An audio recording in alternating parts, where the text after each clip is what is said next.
ഓ എന്തു പറഞ്ഞാലും വിശ്വസിക്കുന്ന ഒരു മണ്ടൻ. ഈ കാണുന്ന വീട് കണ്ടോ? എന്റെ അപ്പൂപ്പന്റെ അപ്പൂപ്പൻ പണിഞ്ഞ 100 വർഷത്തിന് മണ്ടേ പഴക്കമുണ്ട്. അയ്യോ 100 വർഷോ? ചേടാ 100 വർഷം പഴക്കമുള്ള വീടോ? കണ്ടാലും പറയൂട്ടോ. ആടെ ബൊമ്മാളെ, ഇവന് ചിന്തിക്കാനുള്ള ബുദ്ധി പോലും ഇല്ലേ? ഇത് എന്നടാ ഇത്? ഇതെന്നെ സാധനം എന്നാ? അത് വിഷ കൂടുതലോടണ്ട, ചത്തുപോകും. എടീ ഈ കാണുന്ന മരം കണ്ടോ? ഇത് പ്രത്യേക ശക്തിയുള്ള മരാ. ഇതിന് ചുറ്റും കറങ്ങി കഴിഞ്ഞാൽ നമ്മൾ ആഗ്രഹിക്കുന്ന കാര്യങ്ങളൊക്കെ നടക്കും. എടാ നീ ഇവിടെ നിൽക്ക്, ഞാൻ ഒന്ന് മുള്ളാൻ പോയിട്ട് വരാം.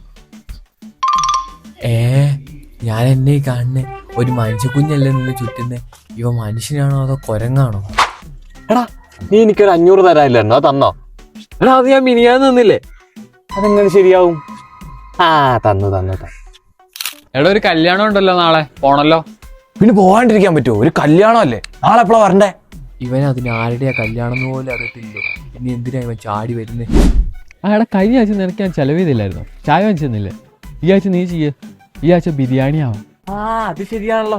ബിരിയാണി കഴിക്കാൻ പാ. ഈ കാണുന്ന സ്കൂളുണ്ടോ? ഇത് നമ്മുടെ മുത്തശ്ശന്റെ ആയിരുന്നു. പിന്നെ പണ്ട് സ്കൂളൊന്നും നോക്കാൻ പറ്റില്ല, അതുകൊണ്ട് വെറുതെ അങ്ങ് എഴുതി കൊടുത്താ.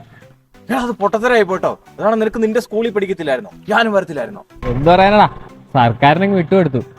നമുക്കൊന്നും വിഷയമില്ലല്ലോ. എടാ നീ എന്നെ കൂട്ടാണ്ട് അവിടെ പോയേക്കുമായിരുന്നു. എടാ അത് സിറ്റിയിൽ അടി നടക്കുമായിരുന്നു. ഞാൻ നേരെ കയറി ചെന്നു. ഒരുത്തന്റെ കൈയൊക്കെ അങ്ങ് ഒടിച്ചു വിട്ടിട്ടുണ്ട്. ഒരുത്തന്റെ കണ്ണൊക്കെ പോയിന്നാ കേട്ടെ. എടാ പോടാ. എടാ നീ ഒരു സംഭവട്ടോ. എടാ നീ ഇതെങ്ങനെയാണോ പഠിച്ചേ? എടാ എന്നെ കൂടെ പഠിപ്പിക്കണം കേട്ടോ ഇങ്ങനെ കിടിക്കാൻ. എടാ നിന്റെ കണ്ണിനും കൈക്കൊക്കെ എന്നാ പറ്റിയതാ?